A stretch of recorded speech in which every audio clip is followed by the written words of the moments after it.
Welcome to the museum and welcome to the First Person program. My name is Edna Friedberg. I'm one of the museum's historians and I will be your host today.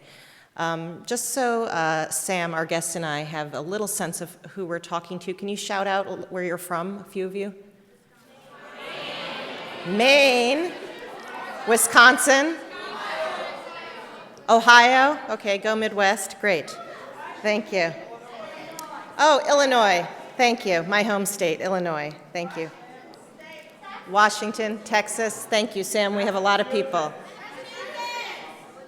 Good. You know, I don't think we've done that before, but it's actually nice to know that you are from all over. You're very lucky today. Our first person today is Mr. Sam Ponczak, whom we will meet shortly, and the museum is in its 17th year of the First Person program. The 2016 season of First Person is made possible by the generosity of the Lewis Franklin Smith Foundation, with additional funding from the Arlene and Daniel Fisher Foundation, and we are very grateful for their sponsorship of this special program. First Person is a series of conversations with survivors of the Holocaust who share with us their firsthand account of their experiences. Each of our First Person guests serves as a volunteer here at the Holocaust Museum, and our program will continue twice weekly through mid-August. The museum's website, www.ushmm.org, which is listed on the back of your program booklet, lists information about each of our upcoming First Person guests. Anyone interested in keeping in touch with the museum and its programs can complete the card, the Stay Connected card that's in your program, or speak with a representative at the end of the program. When you join our e-community, you will receive an electronic copy of Sam's biography so that you can remember and share his testimony with people back home after you leave today. Sam will share his first-person account of his experiences during the Holocaust for about 45 minutes today, after which we'll have an opportunity for your questions. So if you think of something during the program, keep it in the back of your mind, and I know he'll be very happy to talk with you. In addition to the people in this room, today's program is also being live streamed on the museum's website. This means that people will be watching the program via a link from all around the country and even around the world. A recording of this program will also be made available later on the museum's website, and if you enjoy today's program and would like to hear others, you can watch some of these once you are back home as well. For our web audience who's listening in, if you would like to use Twitter to ask a question, send a picture, or write a comment during the program, please feel free to do so using the hashtag USHMM. Enough of the housekeeping. The life stories of Holocaust survivors transcend the decades. What you are about to hear from Sam is one individual's account, one individual's experience during the period of the Holocaust. And we have prepared a brief slide presentation to help orient you to Sam's story. We begin with this story of a young Sam Ponczak, or Ponczak, as it was pronounced in Poland, and his sister Giselle, taken in 1946.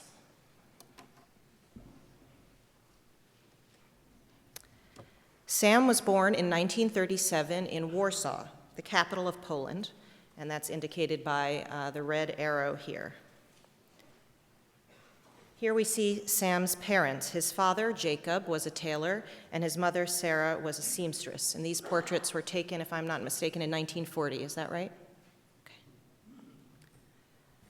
Germany started World War II by invading Poland on September 1st, 1939. When war broke out, Sam's father escaped to Soviet-controlled territory, while young Sam and his mother remained in Warsaw. And in this photo, we see German troops parading through Warsaw after the surrender of Poland. In October 1940, the Germans established a ghetto in Warsaw and decreed that all Jewish residents move into this walled-off area. And we see here a photo of the wall that separated this section of the city, so it's a sort of urban prison, a neighborhood enclosed in the center of the city. The building where Sam and his family already lived was in the middle of the ghetto.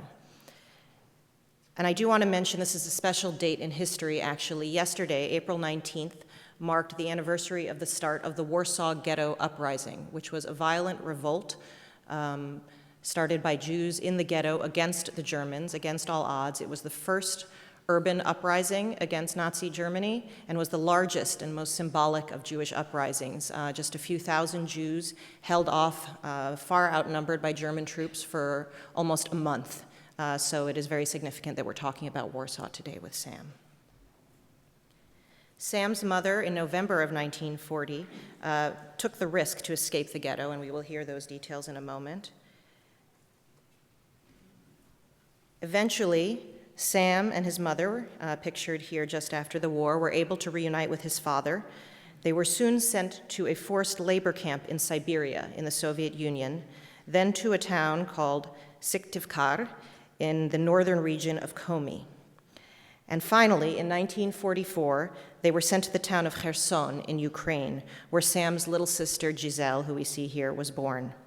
The family remained in Kherson for the remainder of the war, and this picture was taken of them after the family returned to Poland. So with that context, I would like to invite our very special guest, Sam Ponczak, to take the stage, please.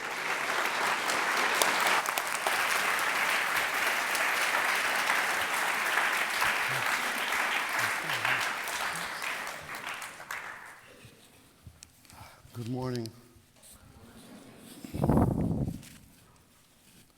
So just so you know, Sam and I have an understanding. We'll be covering a lot of ground today, and at times I will likely have to interrupt him. He's not insulted. We just want to make sure we can get through the full trajectory of what is a very complicated story. But let's start, at your beginning. You were born in December 1937 in Warsaw. Tell us a little about your family, please.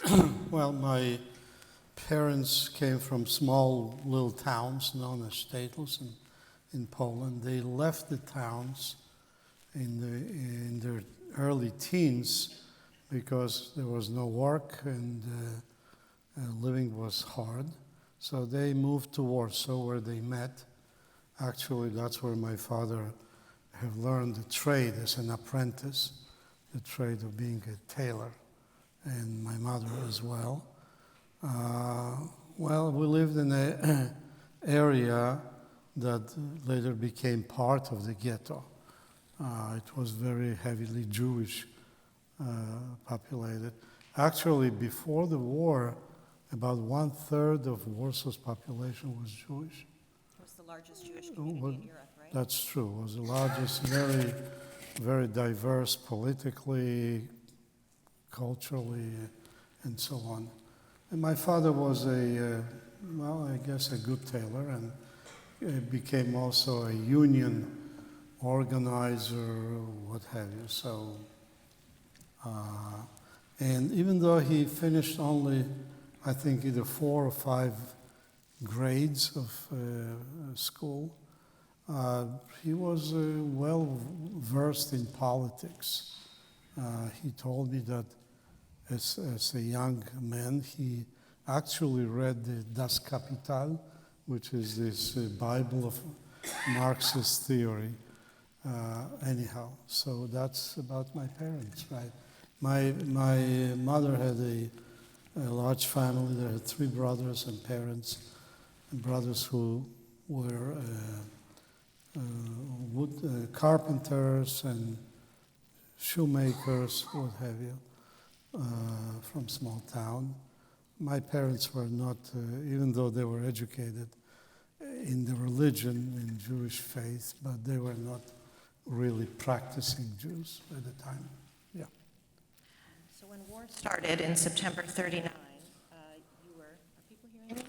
I think I'm off. Okay. When the war started, you were a baby, right? A toddler? Yes. What did your parents do in those first uncertain days and weeks after the German invasion? Well, the war started by aerial bombarding of Warsaw.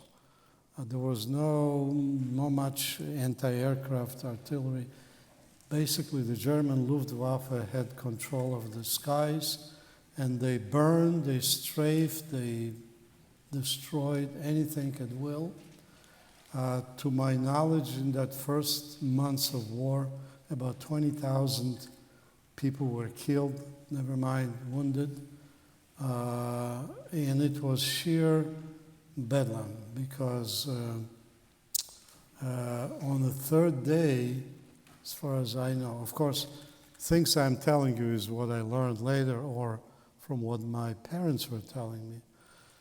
On the third day, the government disappeared. They just packed up, went through Romania, ended up in London. So there was no one in charge. And hunger and lack of water, electricity came in very quickly. And sometimes I was thinking about my parents. There was a guy of 29 and his wife, 28, Sarah, and I was a toddler, and they probably did not know what to do with themselves, where to run, and they did not know what was coming ahead. So they made a decision that they will separate, not divorce, but separate, because my father wanted to. I must digress for a second. Germany attacked Poland on September 1.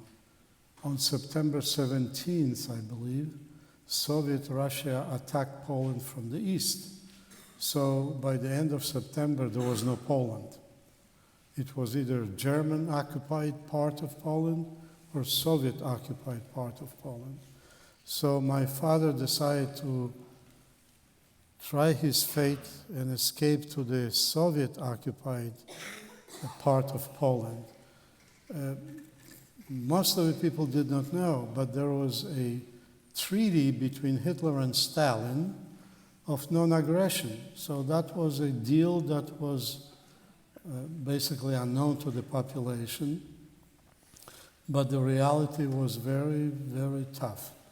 So anyhow, he escaped to the Russian side, and while my mother decided to stay because family ties, brothers, her parents, and so on.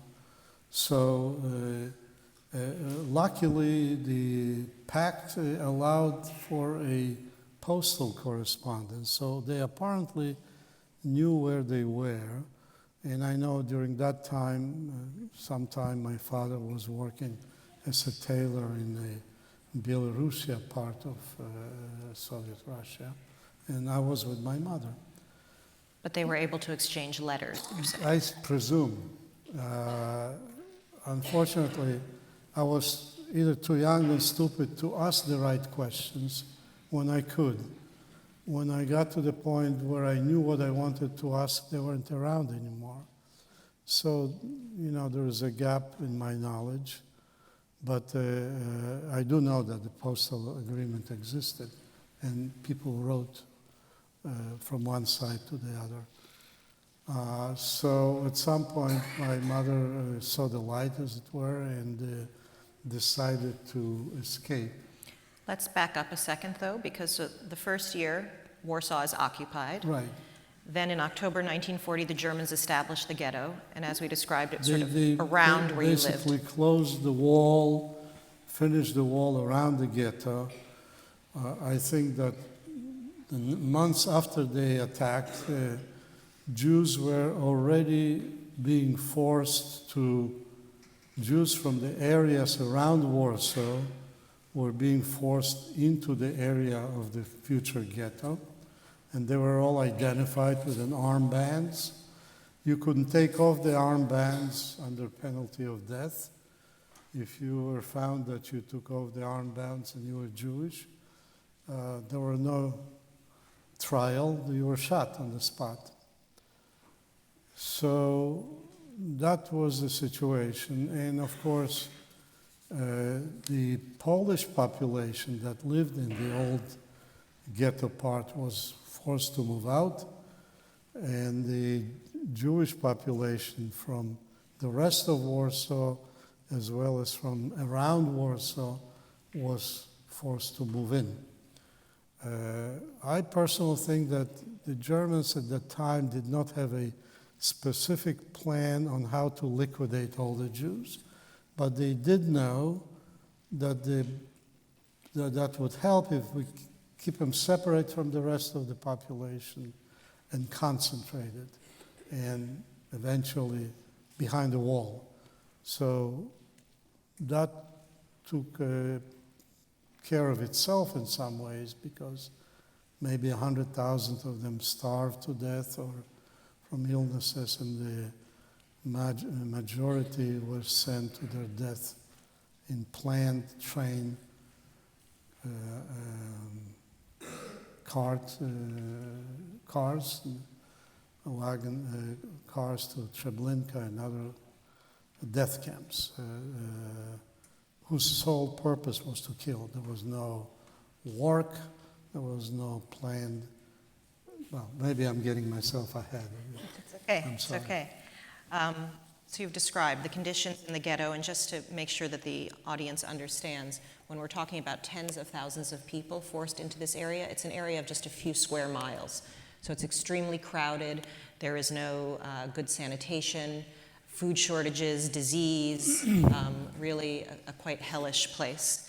And your mother took an extraordinary risk to escape from the ghetto with you, her not quite 3-year-old son. Tell us about how she arranged that. I don't know exactly the details, but somehow she was able to make it to the train station. And she got into a wagon, and she told me that a priest had planted himself in front of her, told her to take off the armband, and he just stood in front of both of us. And whenever she says the police, there was a so-called blue police, or the gendarmes were going around checking the documents. And these are Polish police. Yeah, the blue police was a Polish police, but there was also German military police of sorts. The priest was very smart. He was pointing to the back, saying, well, the woman with the kid is from my parish. And being that he was dressed as a priest, I guess that was good enough. So, in hindsight, I don't know who the man was, but I'm sure he saved my life. Your mother then literally walked, right? Walked from German territory? I don't know exactly how she made it. The border between the Soviet-occupied and the German-occupied part was a river Bug, and she knew enough that this river used to freeze up in the winter, around the winter time, because she came from that area, so she probably knew. Now, how she made it, where she stopped, who helped her, I don't know, but somehow she made it to the river, probably with the help of some guys, but she decided that she will cross the river at night, not to be visible, and that's what exactly happened. I don't know the date, but she basically carried me and whatever else she could, and she started to walk at night on that ice. And I was a toddler, and of course poor woman, she was slipping and sliding, and she was falling, and I had a ball. I thought it was really funny. And she was telling me later that I was laughing so loud that she was afraid that either the Germans or the Soviets will shoot us, because it carries, I guess, the river. So to shut me up, she found a bunch of pictures that she carried with her and gave them to me to entertain me. And by the time we got to the Soviet side, all the pictures were torn up. So I stand before you guilty of destroying all my family's pictures from before the war. So you see stuff from during the war and after the war. And of course, my sister still cannot forgive me for that, but what can I tell you? I think So, when we're talking about yeah. history, sometimes it's easy to forget what it's like to be a parent and to be in this stressful situation, and that she just had a toddler. She had to keep quiet. Right, right. You know, it's both a humorous and terrifying story. Once she made this dangerous journey, she reunited with your father in Soviet territory, correct? Right. The thing I know that she was telling me that apparently we were caught by the Soviet border patrol, and she was telling me about dogs, and so I assume we were caught. I don't know how long we were kept, but eventually we were reunited with my father. So now these are still moments that I don't remember, but I do remember when we were sent to a place called Cutlass. That place was infamous in some ways because it was a gulag. For those of you who know a little bit of Russian history, the Tsars used to send their enemies to gulags in Siberia. Which is a prison camp. Prison camp, right. And so my earliest recollection, self-awareness, if you wish, was from that place, Coatless Gulag. It was essentially a labor camp. It was not just a Jewish labor camp. There were Poles and Jews and probably some other people.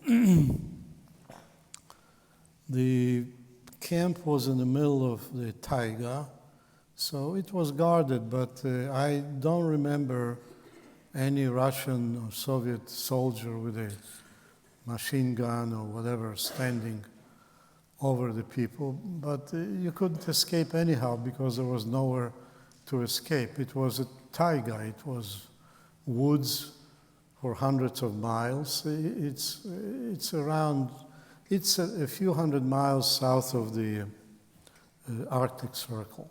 Okay, so there was lots of woods, and I remember being for some time living in a yurt. Yurt was like a Indian teepee, a large teepee, but of a Mongolian style. So kind of a tent? A tent, a tent. right. And because the locals, the natives, were of Mongolian or Tartar extraction and spoke their Komi language. And I suppose I started to understand Russian. And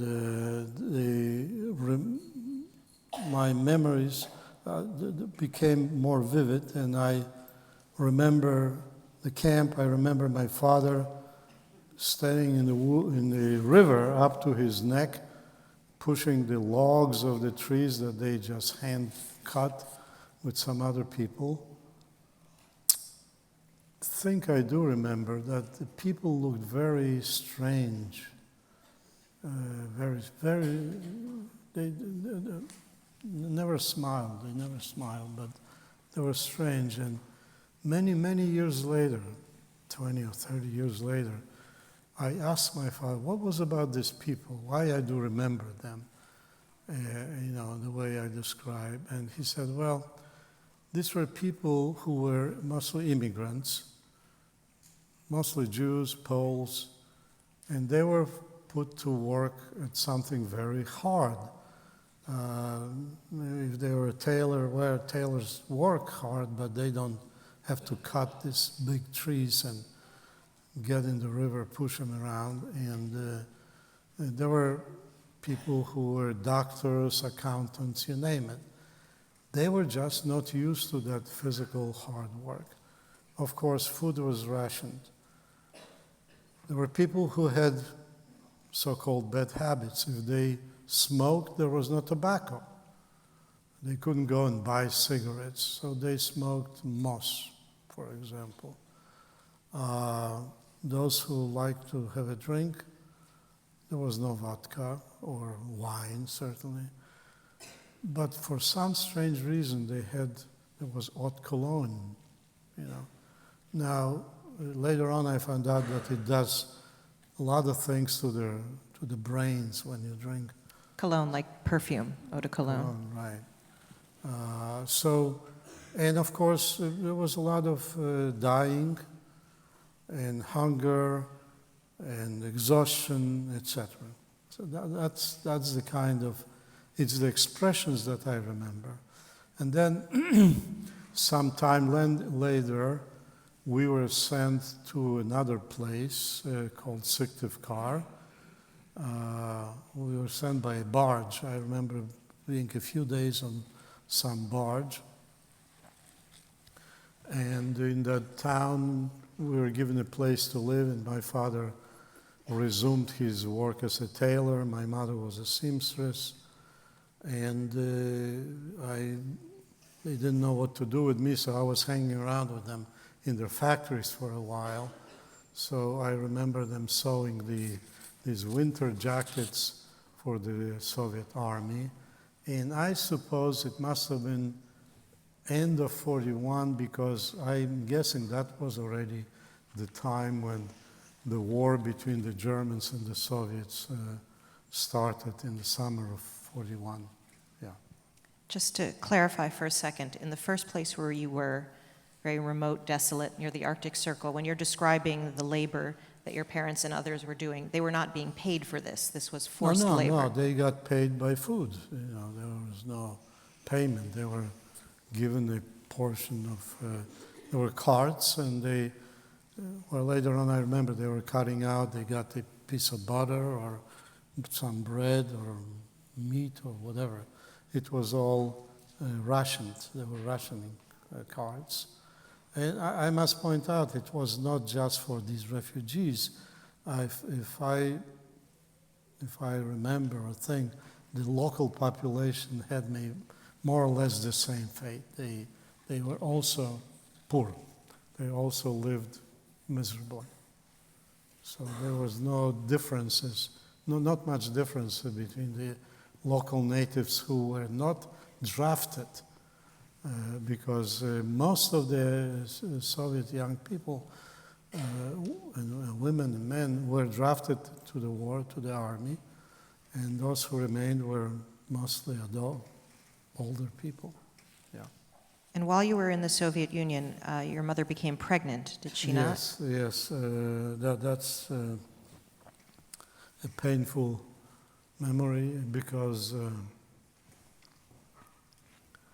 I do remember my twin brothers.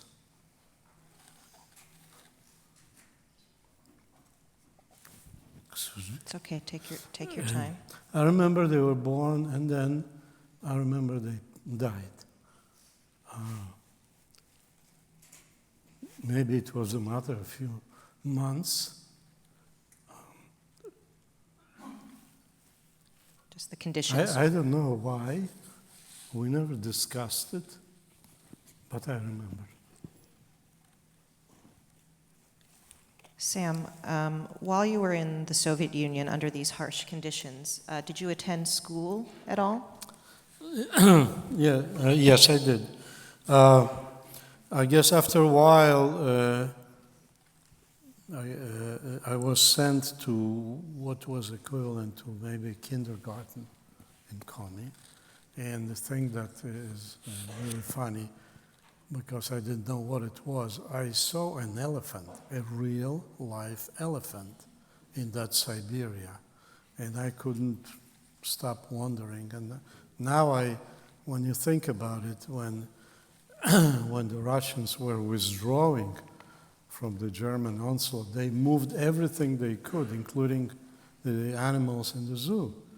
And this elephant found its place to Siberia. But I do remember it.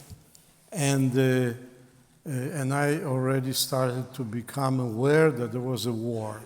And the way I became aware, because in that place, there was a loudspeaker attached to a corner between the ceiling and the walls.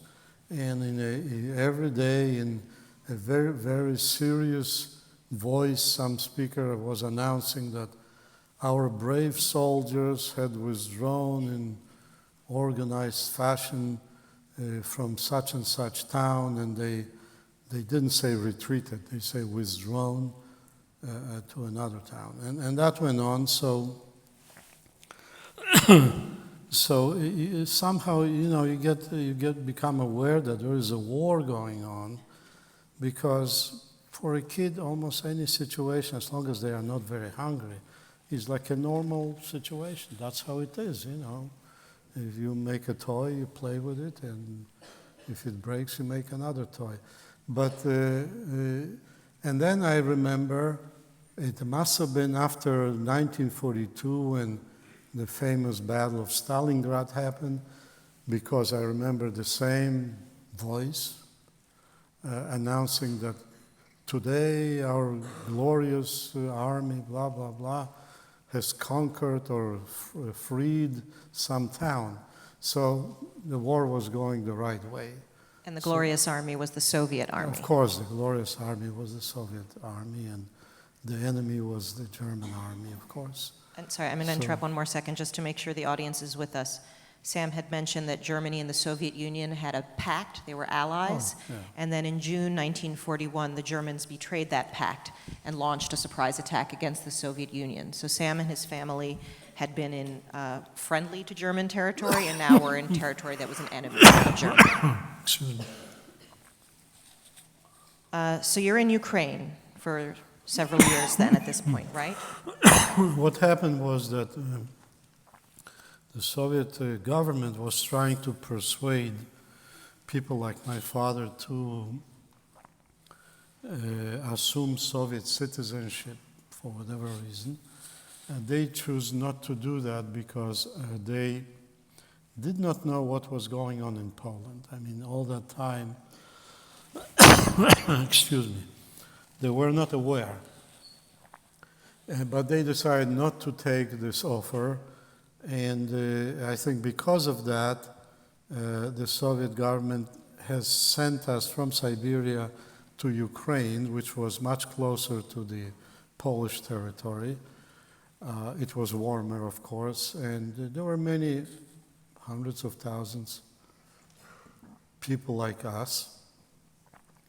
It's not relevant, but the Soviet government had a pact with the Polish government in exile, and they tried to form an army to fight the Germans, but that's part of the history, and I don't want to bore you with that. But Sam, when you say that your parents were not aware of what was going on in Poland, explain what you mean. You mean the family? You mean the Holocaust? No, they were not aware because there was nothing in Poland in 43 was not liberated yet. The liberation came in summer of 44, were parts of Poland. Now, the Soviet press, to my knowledge, did not write much because they didn't have correspondence or TV like today on the front. So nothing was known, and there was nobody to write to and nobody to receive letters from. So it was one big unknown that was hanging over their heads. But maybe I'll digress for a moment because it just so happens that the person that I called a sister, who was not my blood sister, showed up when we were in her son. This was a daughter of people who took in my father when he was a teenager and he was an apprentice. And they lived in Warsaw, so he became almost like a son to them. And unfortunately, when we all escaped, that family stayed. And they were one day basically shipped to Treblinka to be killed. And that girl was actually begged by her parents to jump off the train, which she did. And she at the time was a teenager. She had 16 or 17. She was 16 or 17 years old. She jumped off the moving train, was wounded, etc. To make a long story short, she survived. And she made it through the front area between the two armies. And she spent a year looking for us because she somehow knew that we were somewhere in Russia. And lo and behold, she found us in Ukraine. And when she showed up, my father said, "That's your sister." You had mentioned that Okay. your entire conscious life, aware life at this point, is in the chaos of war. Did you identify as Jewish? When did that awareness sink in, and how? Yeah, I mean, I think, well, I don't know. I cannot speak for American teenagers now. They grow up. When I was growing up, I did not know that I was Jewish. I was just a kid, worrying about, plain stuff, food, elephants, what have you. But first time what you say? Well, it's actually two events. In 1945, in fall of 1945, the war has ended already. My father took me to a place, because we lived outside of Kherson. He took me to a place where there was a big room. I didn't know what it was. And we went in and sat down. And there was a bunch of uniformed young men who were basically moving like that, like I'm showing you. I didn't know what it meant. I didn't know what it was. But the thing that struck me was that these men were crying. I didn't expect of uniformed men with their guns on their side crying. I just couldn't imagine that. But it stayed with me. And many years when I already left Poland, I asked my father, where was I? What was that place? So he explained to me that it was Yom Kippur. It's the Jewish day of asking for forgiveness. And these were Jewish men, members of the Soviet army, who have just returned from Europe, from Poland and Germany. And he said they were crying because of what they saw. And of course I understood. So then, the Jewish and the Holocaust became a little bit more familiar. And the next event was a day when the three of us, my parents and I, went to a market. It was farmers were selling whatever products. Like an outdoor market. Outdoor market, right.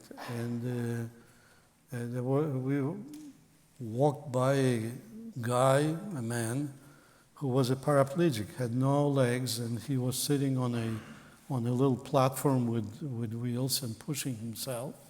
And he turned to us and basically yelling and saying, "You Jews, how the heck," etc. He used other expletives. "Did you survive?" He called my father Jacob, because every Jew was a Jacob and every female was a Sarah. So he called him that, and he said, "How did you survive? Why didn't Hitler finish you off?" I couldn't understand that. And so when I asked my father, so he gave me a lecture about Judaism, what it meant, etc. So then, being a Jew was not a very interesting situation, I suppose. But that's my basically awareness that, I was a Jewish kid. That's it. So in May 1945, the war ends. When did your family return to Poland, and how? We returned in 1946, in February. It was a long journey. It took about 3 weeks to get from Ukraine to this place in Poland. In the meantime, I had a sister already at that time who was born in 45. How did you travel to Poland? What took 3 We weeks? traveled in cattle cars, like, Pact. It was not sealed like people who were traveling to their doom. But it was winter, it was open, it was uncomfortable, etc. And we went through Poland. Now, I did not see some of the greetings that some other trains saw, but apparently they were not received friendly on the Polish side. But anyhow, we ended up going to what is now known as Lower Silesia. And I need to digress for a moment. Many of you know probably about the pact between Stalin, Churchill, and Roosevelt. And these three people decided what are going to be the new borders of Poland, and they graciously ceded the eastern part of Germany, or some of the eastern part of Germany, to Poland. And they took the eastern part of Poland and gave it to Ukraine.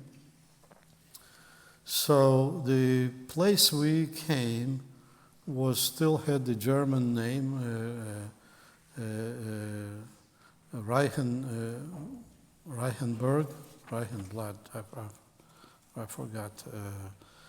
But anyhow, it was basically a town almost void of people. The only people there were elderly Germans, women and men, and Reichenbach, that was Reichenbach, and rather not destroyed, because it was a small little German town.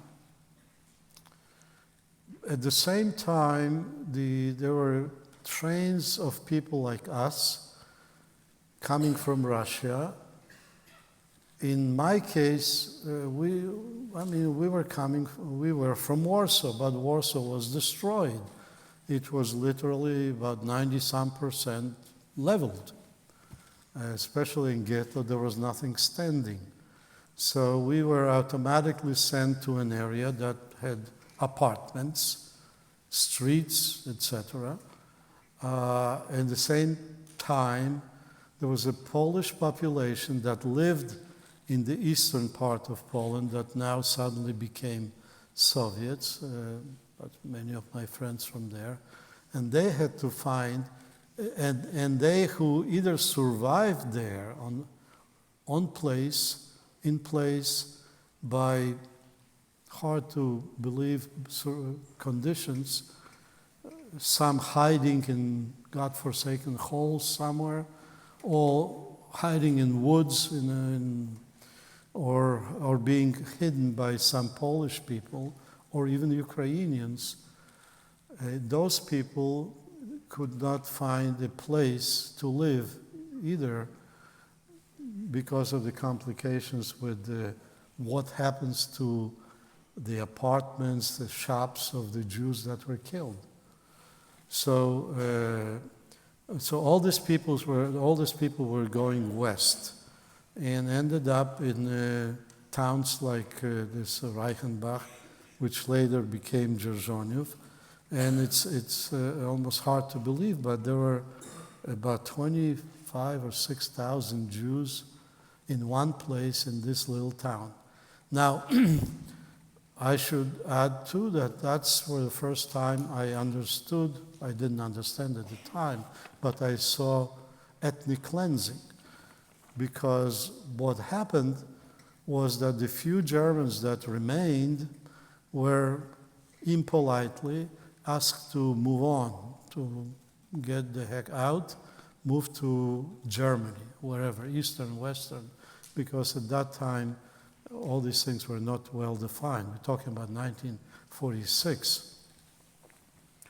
So I do remember these poor old people packing their belongings in these baby carriages, because that seemed like everyone had a baby carriage with no babies. And they were going to the train station and eventually disappeared. And the old lady that we were told this is your apartment, was gone also after a few months. I don't know where, I don't know who she was.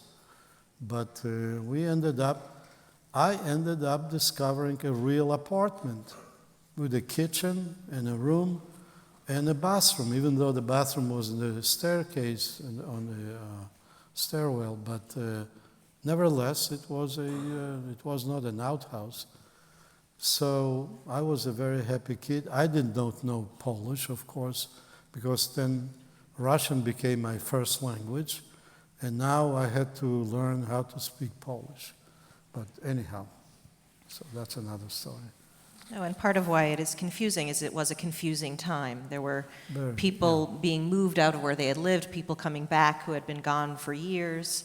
And just for a sense of context, Sam's story is typical of many hundreds of thousands of people. We tend to think of the experience of Polish Jews as being in ghettos and concentration camps in very formal places, but of approximately 3 million Jewish people who lived in Poland before the war, about 250,000 survived by being in the Soviet Union. They were, quote unquote, lucky enough to not be in German territory, and they came back to places where their neighbors were not necessarily glad to see them return. Right. We have just a few more minutes, but I do want to ask you a couple more questions. Your parents returned, other Polish Jews returned, hoping to find their families, their extended families. Right. Did your parents find any of their relatives alive? No, we didn't find any, although unknown to us, a cousin of mine who still lives in New York was alive, but we did not know. Need to understand that we were the lucky family. We were an intact family. There were 2 parents and children. That was a rarity in 1946 and 47. Typically, there was a single man and single women, and kids were not, there was not too many kids in this town. So, but things I do remember reminded me a little bit of 9/11, because you remember 9/11 happened, and suddenly on the walls of that area, or whatever walls there were, suddenly you saw not posters, but little signs. Has anybody seen my uncle? Has anybody seen such and such? I remember that in Poland in 1946, in the building where there was this Jewish committee, and there were handwritten notes in Yiddish and Polish and any language, looking for members of family. Now, being a unit family, my mother was a kind person, so she invited people to come for dinner or have a drink. And at that time, I already started to understand Yiddish, because that's what my parents talk. Which is the language of European Jews, East That's European right, Jews. Language the Jews used. And so I didn't have a choice, though. I listened to what was happening around, with men sitting, sometimes crying, drinking vodka, etc. But invariably, the topic was, have you seen, what do you know of, have you seen, etc., etc. One of the things that stays with me is the point that those who survived the concentration camps, of course we didn't, we weren't in the concentration, but they were saying that these who were selected to die that day were marched to their death. And there are lots of young people, I'm not going to dwell into it, but they were looking at those who were spared for that day, and they invariably, that theme repeated itself, saying, remember, tell what you've seen, tell about us. It's like saying these are people who, and they mentioned, they knew where they were going. They were not surprised. Men, children, old, young, whatever. So this business of remember. Now, many, many years later, recently, say 7, 8 years ago, I was translating some material from Polish into English. And the topic was those people who were interviewed were in their 80s, some 90s, but they were youngsters in 1939. They were school kids and Polish, not Jewish, and they were asked to tell what they saw looking from outside into these ghettos, even sometimes concentration camps. And I remember a few tapes where they describe a group of boys sitting or hanging around on the side of the road, watching how a column of Jews is being marched to their execution in some Jewish cemetery or in a forest.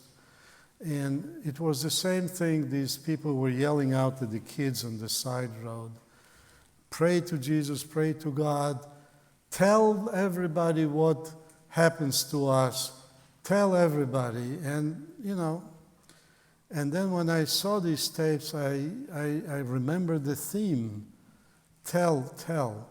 And then I realized where it came from. So that basically became my motivation for working here and even willing to talk about all that stuff and doing translation. Well, I thank you. Thank you. We're coming soon to the close of our program. We do want to allow time for a few questions. If you have a question for Sam, I ask that you approach one of the microphones in the aisle. And in the meantime, we will start with a question if we have one from Twitter. I'll just read. What do you hope students get out of their visit to the museum?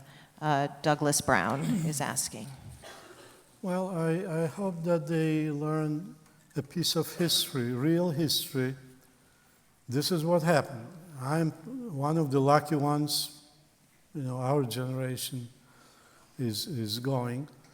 And especially in a world where there is so much denial, so much incredulity, and some people feel that they can manipulate and change it, modify it to serve their purposes. So my only hope that to some it will stay as a sad moment in history of men's inhumanity to others. And it's true, it's happened. And I do not mean to say that nothing good. We need to learn from that. Unfortunately, I see that not much is learned. But I have to admit I had a happy life. When I came here in '64, I was standing on the plank of the SS United States, which was a flagship, and I felt that it was a coming home moment, like America accepted me. So, there is good future in front of you guys and girls. But it's good to know the reality. It's good to know history. It's important to know. There is a philosopher in Israel. His name is Yehuda Bauer. And the guy is trying to modify the 10 Commandments. And he adds the 11th commandment, and I tell it to the young people, is do not allow yourselves to be a victim. He has in mind probably bullying in that case, bullying, etc. His 12th amendment is do not be a perpetrator, don't be a bully. But he says the most important is the 13th. Do not be indifferent. When you see something that is bad, react. Don't turn away. And I think that should be, in my mind, the most important lesson for the kids and for everybody, for that matter. Thank you. Thank you, Sam. Thank you. No, don't get up yet. Do we have a question? Yeah, please, come. We have a few minutes. My question was, you talked about in the ghettos how people would get like sick and stuff. Did anyone in your family get sick? I'm sorry. The ghettos were organized in large cities and in small cities, in Poland and in Ukraine and in Lithuania, in all these places that were conquered by the German army. Am I answering your question? You wanted to know if anyone in your family was sick or died in ghettos, specifically in your family, if you know what happened to them. I do not know for a fact, but there is a person who mentioned something to my father after the war. It turns out that the deal that was made between my father and my mother about let me go east and see what it is like, and then I'll bring you over, okay? And in our case, it has a happy ending because we were connected. In the case of my uncle, who was the father of my cousin that survived, apparently he went east, and because they were supposed to meet, and they did meet, their paths crossed. So he returned apparently to Poland, and somebody mentioned that they saw him in the Warsaw Ghetto. So But he was never seen again after that. he was never seen, most likely perished. Yes, just these two, and then we'll close. I know you said that you realized there was a war going on around the country, but did you really realize the severity of the situation and around Europe? No, I did not. I don't think that a kid has interest or capacity to understand the world problem or Europe problem. They're concerned with the immediate surrounding. If there's a father, mother, and another sibling or somebody to play with, that's their world, no matter how unhappy they may be, as long as they are not very angry. That is my understanding of what goes on in the mind of a small child, right? I don't think that there is a child that is so smart, there may be, that knows about geopolitics and what was going on in Poland or in Holland or in Russia. So, And there was less access to information, of course, also there was even no for access. adults. The parents didn't know what was going on. Yeah. Okay, yes. Last question. Mine's more of a point of clarification. In the pamphlet, it speaks of your sister that was born in Ukraine. Is this the sister that was Belarusian and came, and your father said this is your sister? No. These two separate people? No, these are two separate people, but because this was, when she came to us, the war was about over, within a few months. We probably knew from her what was going in her life, and she saw a lot of atrocities. She was older. She's at least about 12 or 15 years older than I am. But my father realized from what she described the train to Treblinka, and that she was literally pushed off to survive. So that my father realized that this was an orphan, presumed that she's an orphan, and he decided to declare her to be my sister, because that's how strong he felt. And we were together, and she married from my house and so on. But then she your just baby passed sister was away born. a few weeks ago. I'm sorry. Yeah. And then there was a new baby that was born. Right. We are just about out of time. It is our tradition here at First Person that our first person guest has the last word, and I do have a favor to ask of you. After Sam gives us his closing thoughts, we would like to take a portrait of him with all of you behind standing. So when he's finished, if you could please stand up in place, we would really appreciate it. Sam, you have any closing thought? No, I thank you everybody for coming and willing to listen to my story, and I hope you draw conclusions that you draw. I hope it's not indifference, because I believe strongly if you can get involved, and do something good. Thank you.